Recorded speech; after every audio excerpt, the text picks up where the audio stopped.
O ETF, para a pessoa, mais, né, o participante que está começando a conhecer um pouco mais de mercado, está interessado. O ETF é como se fosse uma ação, vamos pensar, ver se é isso, que compra, que a pessoa acessa uma carteira de investimento, seja ela renda fixa, renda variável. Pode deixar isso mais transparente? Vamos lá. O ETF é um fundo de investimentos. Assim como os outros fundos que você compra no seu banco. A diferença dele é que ele tem as cotas dele listadas na bolsa. Então, sim, você compra e vende ele como uma ação. Então, quando você investe no seu fundo de inflação, por exemplo, no seu banco de preferência, você compra uma cota, só que você compra pelo balcão ali do banco, né? A distribuição é feita por dentro do banco. No ETF, você usa a sua corretora para comprar e vender essa ação. Qual é a diferença que vem daí também? Bom, o ETF, você não precisa ter uma conta em cada banco para poder comprar um produto de cada gestor.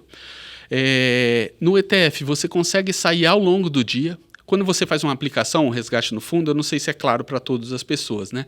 Mas às vezes você está fazendo um resgate num fundo que tem prazo de cotização de 20. Então você está comandando hoje, mas o valor da cota que você vai receber só vai ser definido daqui a 20 dias. No ETF eu sei qual é o valor que eu vou receber no instante em que eu executo o trade. O valor de tela que você está executando, menos os seus custos de transação, você vai receber em D2, no caso de renda variável, e em D1, no caso de renda fixa.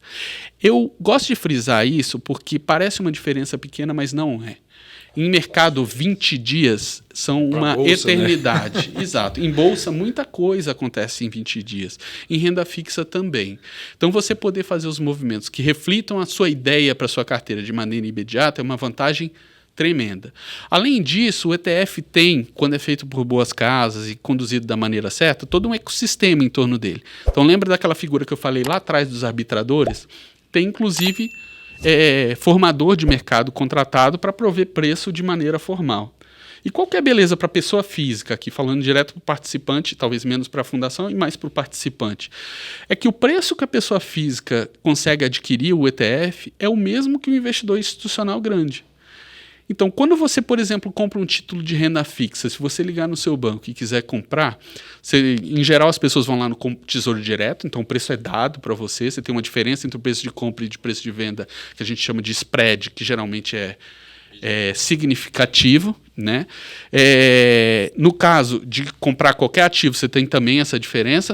No ETF, a vantagem é que esse spread, ou essa diferença entre o preço de compra e de venda, ele é fornecido para o mercado inteiro. Então, é um mercado onde você, Vitor, consegue comprar com o mesmo spread do que uma fundação. Não é o que acontece nos outros mercados. As taxas que os investidores institucionais grandes conseguem comprar NTNBs, por exemplo, na renda fixa, não é a mesma taxa que você consegue ir lá e adquirir no seu Tesouro Direto. Então, nesse ponto de vista, o ETF é democrático. O engraçado é que no Brasil, esse instrumento que é super democrático, que é simples de se utilizar, e que nos Estados Unidos é assim largamente utilizado, especialmente como um veículo de pessoa física, no Brasil ainda existe uma certa aura de que é alguma coisa complicada. E o ETF é exatamente o oposto disso. O ETF é comprar uma classe de ativo fazendo só uma negociação. O que é mais difícil? Comprar 80 ações na bolsa ou comprar um ETF de Ibovespa?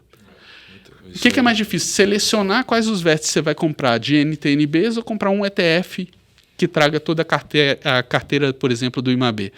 Entendeu? Então, o que a gente acredita muito é nessa simplificação, nesse acesso e nessa democratização dos investimentos.